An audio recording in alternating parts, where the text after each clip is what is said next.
अब देखो कल जो यहाँ तक है कि पढ़ा दिया गया था कि लाल ग्रह के रंग होने के कारण मंगल को लाल ग्रह कहते हैं। ठीक है, अब यहाँ से हम लोग पढ़ते हैं।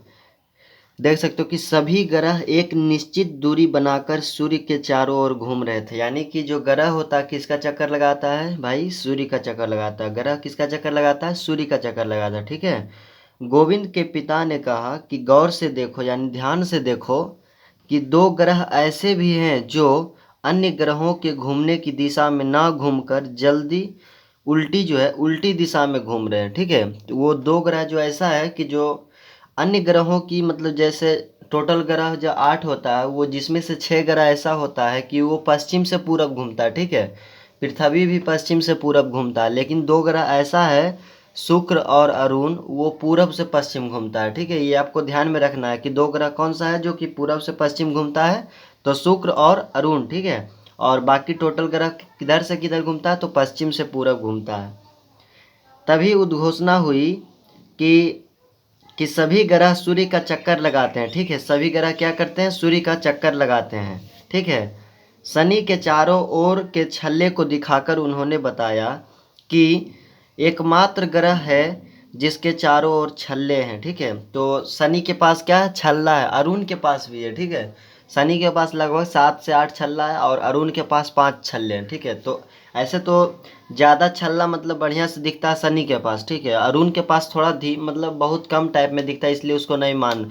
ज्योग्राफी में जो चीज़ कम होता है उसे नहीं माना जाता। ठीक है, तो यही ध्यान रखना है कि एकमात्र ग्रह कौन है जिसके चारों ओर छल्ला पाया जाता है, तो इसका आंसर होगा शनि। ठीक है, अब देखो प्लूटो जिसकी गणना पहले ग्रह के रूप में होती थी। ठीक है, प्लूटो जो है जिसकी गणना मतलब जिसकी गिनती ग्रह के रूप में होती थी, ठीक है, उसे अब क्षुद्र ग्रह की संज्ञा दे दी गई है। तो प्लूटो को अब क्या मतलब किस चीज़ में ट्रांजैक्शन कर दिया गया है? तो वो क्षुद्र ग्रह में बदल दिया गया। बदला नहीं है, बस वहाँ पे वो अपना चक्कर लगा रहा, लेकिन उसको मान लिया गया है वैज्ञानिकों के द्वारा कि ये अब ग्रह नहीं है। तो ठीक है, जिस तरह से आप गांव में देखते हो कि मतलब कुछ लोग सब लोग आदमी ही रहते हैं, लेकिन कुछ लोग ऐसा टाइप के रहते हैं जो कि पागल टाइप के, तो उसको लोग पागल मान लेता है। उसी तरीका से ये ग्रह तो अभी भी उसी दिशा में जो जैसे चक्कर लगा रहा था पहले वही लगा रहा था, लेकिन इसको मान लिया गया कि ये ग्रह है ही नहीं, तो उसको क्षुद्र ग्रह मान लिया गया। ये देखिए 2006 ईस्वी में इसको हटाया गया। ठीक है, 2006 ईस्वी में इसको हटाया गया। किसे? ग्रह की श्रेणी से। अब इसका नाम अब है 134340। इसको बौना ग्रह भी बोलते हैं, इसको यम भी बोलते हैं, यम यम। ठीक है, यम यम भी बोलते हैं, यम बौना ग्रह। इसी का नाम है 134340। ठीक है, तो याद ध्यान रखना आपको। अब यहाँ पे देखिए आसमान में टिमटिमाते तारे। ठीक है, आसमान में टिमटिमाते तारे, तो अचानक छतरी नुमा आकाश का रंग बदला। ठीक है, अब सूर्य और ग्रहों की जगह तारे टिमटिमाने लगे। गोविंद यह देखकर दंग था, मतलब आश्चर्यचकित था। तभी आवाज़ गूंजी, तारों का अपना प्रकाश होता है।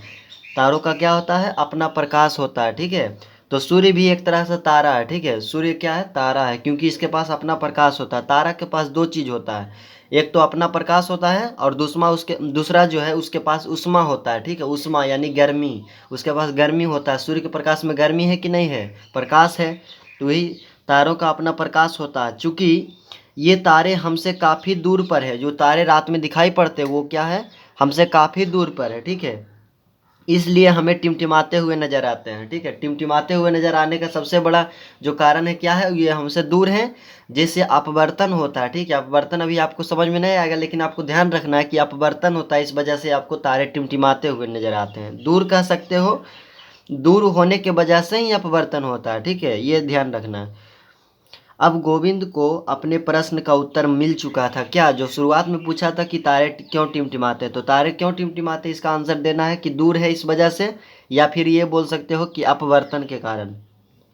इनमें से कुछ तारे तो सूर्य से भी बड़े हैं। जो सूर्य है, हमारा जो सूर्य है, इससे बहुत बड़े बड़े तारे हैं हमारे आसमान में, ब्रह्मांड में। सूर्य भी तो एक तारा ही है, लेकिन यह पृथ्वी से काफ़ी नज़दीक प्रतीत होता है, मतलब काफ़ी नज़दीक दिखाई देता है, इस वजह से ये बड़ा दिखाई देता है। वो सब बहुत दूर में है। ठीक है, परंतु वास्तव में यह पृथ्वी से बहुत दूर है। लेकिन वास्तव में कितना दूर है पृथ्वी से? ये नहीं कि ये इतना क्लोज में दिखाई दे रहा तो बहुत मतलब क्लोज है, ठीक है। तो ये ध्यान देना है कि ये सूर्य जो है पृथ्वी से दूर है, लेकिन पृथ्वी से नज़दीक दिखता है, लेकिन इतना है ना कि यहीं पे है 1-2 किलोमीटर में। मैं आपको बताऊंगा यहाँ पे ख़त्म करके कि अभी कि कितना दूर है सूर्य।